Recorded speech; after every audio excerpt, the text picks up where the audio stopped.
Welcome back to the Road Show this morning, The Buzz. Some best-selling books are being challenged by the American Library Association. You know, every year the ALA comes out with a list of books that they're asking to be removed from the library or classrooms because of its content or inappropriateness, impropriety.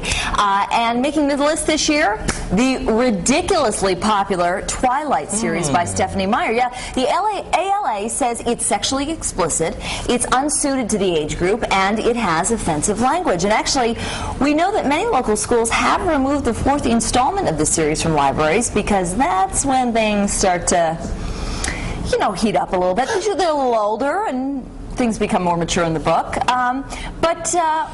This was interesting to me because it is so popular. I know that there were a number of groups in Harry Potter, which is of course still so popular. As those books come out, people say, maybe this isn't the best thing for kids. Other people say, you know, whatever gets kids to read, gets them to learn and be more engaged and more interested in literature. So what do you guys think? Well, I got in a big debate with a friend of ours who has a daughter that's, I believe, 8 or 9, and I'm kind of going off to the movie now, but they took their daughter to the movie at that age. Well, the movie didn't really have anything, I'm trying to think, inappropriate. Other than young men walking around without shirts on.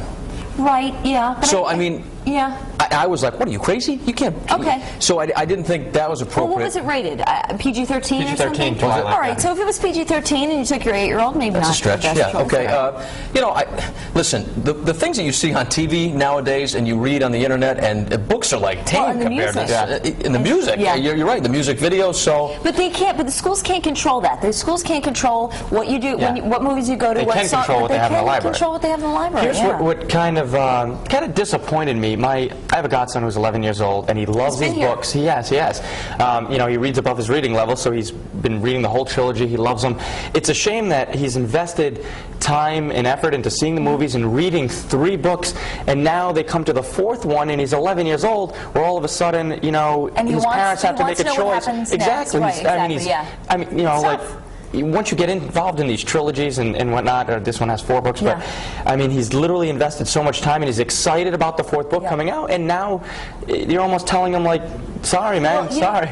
You gotta wait till you're older till we'll let you see what really happens. I think a lot of parents get swept up in, oh, everybody's reading this, great book for kids, you know, this is wonderful, and maybe they don't know what the content is. Right. So I think for the American Library Association to say, we don't want this necessarily in our school libraries, is something that kids can check out, but, you know, parents can use it kind of as a guide. Okay, if there's something a little more mature in the 4th book, then maybe we read it together. You know, maybe your godson's parents say, okay, this is what's happening to Bella and Edward. These are the feelings that they're having. Let's talk about it. Let's read it chapter by chapter every night.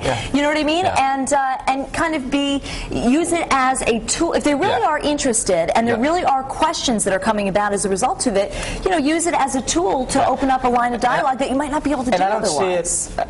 I think it's good that the school is kind of taking them out of the library, because this is something that, you know, maybe you're a parent, maybe the parent can sit down and the parent can read it and say, you know, if it's questionable or not, maybe they can make the decision if their child can read it, you know. I don't know. So the school's taking kind of the safe road, which I think is smart. I admire them for at least making the effort, but, you know, there's so many filters that are needed nowadays with kids that, you know, it's a good start, but I think this is like barely scratching the surface. I mean. Well, I tell you what, Courtney Caligiuri, I'm curious to hear what viewers are saying, and I know for one, Patrick's daughter recently announced that she was in love with someone. Yeah. And so I think he has a very distinct.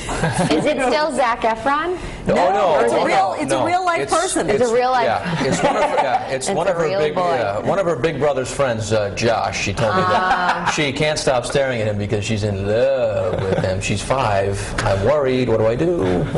Ignore it, I guess.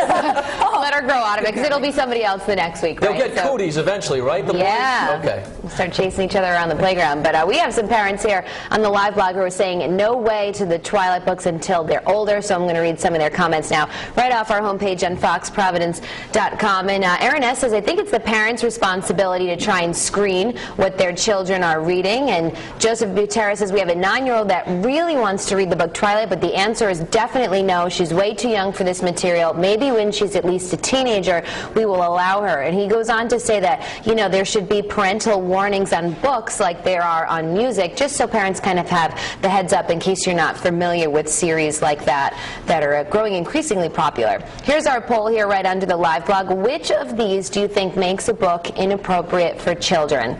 Sexual content, language, racism, nudity, or religious views? So you can check that out, and I also posted the link there to the ALA list to see what else is on there for books that are inappropriate for kids. We've got a bunch of comments here on Facebook. Jump in, leave us your remark if you want to weigh in on this subject. I'll be back in about 30 minutes with those poll results. For now, we're going to head back